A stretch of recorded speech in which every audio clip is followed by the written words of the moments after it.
Bonjour à tous, j'espère que vous allez bien. Je suis super contente de vous retrouver dans une nouvelle vidéo. Si vous vous demandez pourquoi je suis dans un décor différent, je vous conseille d'aller voir mon dernier vlog qui est sorti la semaine dernière. Je vous le laisse juste ici. Le mois dernier, j'ai fait une vidéo sur les erreurs les plus fréquentes que font mes élèves. J'avais envie de faire une nouvelle vidéo, cette fois-ci sur les erreurs de prononciation les plus fréquentes. Si vous aussi vous souhaitez prendre une leçon de français avec moi, j'enseigne via la plateforme italki. Je vous laisserai le lien vers mon profil en barre d'infos si vous souhaitez réserver une leçon. Et si vous êtes nouveau sur la chaîne et que c'est la première fois que vous voyez une de mes vidéos, je suis Elsa et je vous enseigne le français de manière authentique. Je poste une nouvelle vidéo tous les mercredis, donc je vous conseille de vous abonner à la chaîne pour ne pas rater de vidéos. Comme dans toutes mes vidéos, vous trouverez des sous-titres en français et en anglais. N'hésitez pas à modifier la vitesse de la vidéo si je parle trop vite ou trop lentement. Ah, la prononciation française. Je pense que c'est une des plus grandes difficultés pour les personnes apprenant le français.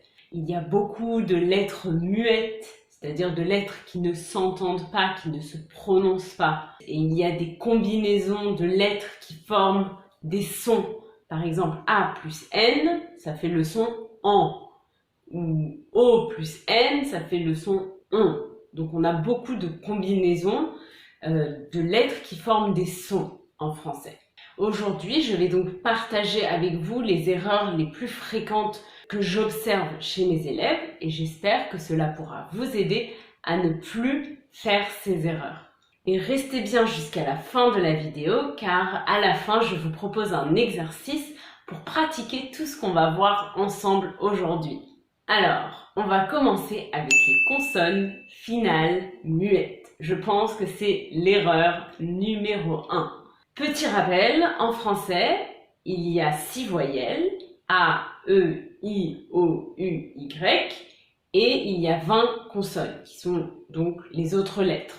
En français, beaucoup de mots se terminent par une consonne, et dans la majorité des cas, cette consonne est muette, c'est-à-dire qu'elle ne se prononce pas. Elle s'écrit, mais elle ne se prononce pas. Il n'y a pas vraiment de règle claire pour savoir si on doit prononcer ou non la consonne finale d'un mot en français. On peut remarquer cependant que les consonnes muettes, les consonnes finales muettes les plus fréquentes sont D, R, S, T, X, et que la grande majorité des noms et des adjectifs avec une consonne finale muette sont de genre masculin. Regardons des exemples. Répétez après moi. Un boulanger. Donc en général, quand on a ER à la fin d'un mot, ça fait le son E. Un boulanger. Grand. Vous voyez ici, on n'entend pas le D. On ne prononce pas le D. Grand. Petit. Heureux. Bas. Un moyen de savoir comment écrire un mot et de ne pas oublier la consonne finale, c'est de mettre le mot au féminin quand c'est possible. Par exemple, une boulangère. Donc, vous voyez ici, on entend le R. Une boulangère. Grande. On entend le D. Grande. Petite. Petite. Heureuse. Donc au féminin, le X est remplacé par un S. Et on ajoute un E, heureuse. Basse. Ici, on va doubler le S, basse. Ok? Donc voilà, c'est un moyen de savoir si il y a une consonne finale muette quand on veut écrire un mot. C'est donc de mettre ce mot au féminin. Je voulais quand même vous donner une petite liste des finales les plus courantes dans lesquelles figure une consonne muette. Donc, on a les mots finissant par ARD, art, donc par exemple, brouillard, léopard, donc on ne prononce pas le D. Les mots finissant par IS, on ne prononce pas le S, comme une souris ou un radis. Les mots finissant par AS, on ne prononce pas le S non plus, donc comme on l'a vu bas, un matelas, un cas. Ensuite, on a les mots qui finissent par MENT, ment, donc là on ne prononce pas le T, comme un document, un appartement. Les mots qui finissent par OIS, OIA, comme le bois ou un chinois, ok, on ne prononce pas le S. Les mots qui finissent par AT, comme un achat ou un contrat, on ne prononce pas le T. Et enfin, on a les mots qui finissent par ENT, en, un accent, un accident, on ne prononce pas le T. Ok, alors maintenant, erreur numéro 2 que j'ai beaucoup observée chez mes élèves, c'est la prononciation de ILL ou I2L. La combinaison des lettres ILL forme le son Y, comme un Y. Y. Par exemple, répétez après moi. Une fille, une famille, du gaspillage, juillet. Il y a 3 exceptions principales à cette règle. Ville, mille, tranquille. Et tous leurs dérivés. Par exemple, village, villa, millénaire, million ou tranquillité. Donc ça va être des exceptions, mais en général, pour tout le reste, on va dire y. Troisième difficulté que j'ai remarquée, c'est la prononciation de la lettre S. En général, la lettre S se prononce S. C'est le cas quand le S est en début de mot, par exemple super, soirée. Quand le S est placé devant une consonne, par exemple une histoire, un restaurant, et enfin quand le S est placé à la fin du mot dans certains cas. Par exemple, un sens, un processus, un bus. Je suis désolée s'il y a des changements de lumière, le soleil vient et part, donc j'espère que ça ne vous dérange pas trop. Donc qu'est-ce que je disais?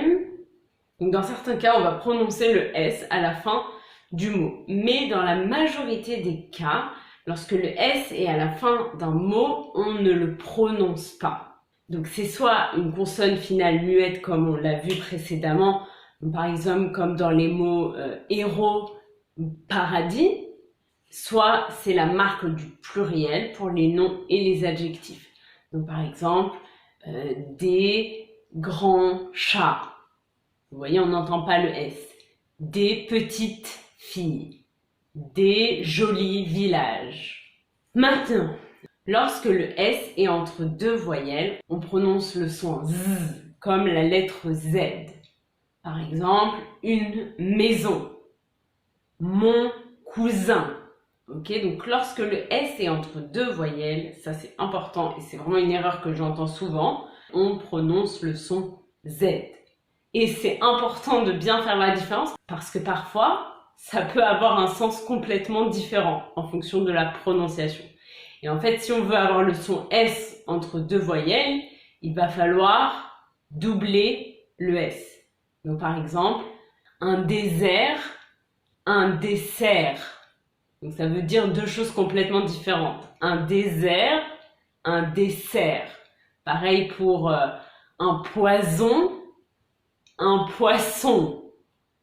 Vous entendez la différence? C'est donc toute l'importance d'une bonne prononciation pour bien se faire comprendre et éviter des situations un peu gênantes. Une autre erreur que j'ai beaucoup entendue, c'est la prononciation des verbes au présent à la 3e personne du pluriel. Donc, comme vous le savez sûrement, au présent, à la 3e personne du pluriel, il, elle, la terminaison, c'est E-N-T. On pourrait avoir envie de prononcer ça en, puisque E plus N, ça fait le son en, mais en fait, cela ne se prononce pas. Ça s'écrit, mais ça ne se prononce pas. Prenons un exemple pour que ce soit clair. Si on prend le verbe chanter, alors on va dire il chante et pas il chantait ou il chantant ou je sais pas quoi. on dit il chante. On ne prononce pas le ENT. On l'écrit, mais on ne le prononce pas. Donc retenez ça bien. Dernière erreur dont je voulais vous parler. Souvent, j'entends mes élèves dire question ou qualité. Alors non. Dans la plupart des mots, les lettres Q, U ensemble forment le son K. K, comme la lettre K. Donc on va dire une question, une qualité. Il y a quelques exceptions comme un aquarium ou l'équateur, mais voilà, vraiment dans la majorité des cas, on va prononcer ça comme K. Ok? Alors maintenant, on va faire un petit jeu. Je vais vous écrire sur l'écran des mots et je veux que vous essayiez de prononcer ces mots. N'hésitez pas à mettre pause pour bien avoir le temps de lire les mots et d'essayer de les prononcer. Et ensuite, je prononcerai le mot. Donc dites-moi en commentaire combien de mots vous avez réussi à prononcer correctement. Et si vous avez fait des erreurs, ne vous inquiétez pas. Refaites l'exercice plusieurs fois et surtout écoutez bien comment je prononce les mots. C'est parti? Premier. Brillant. Visiter. Blond. Il mange. Une quarantaine. 1 milliard. Un déchet. Une serviette. Un repas. Beaucoup. Une chenille. Une voix. Présent. Une cerise. Un boulevard. S'habiller. Un mois.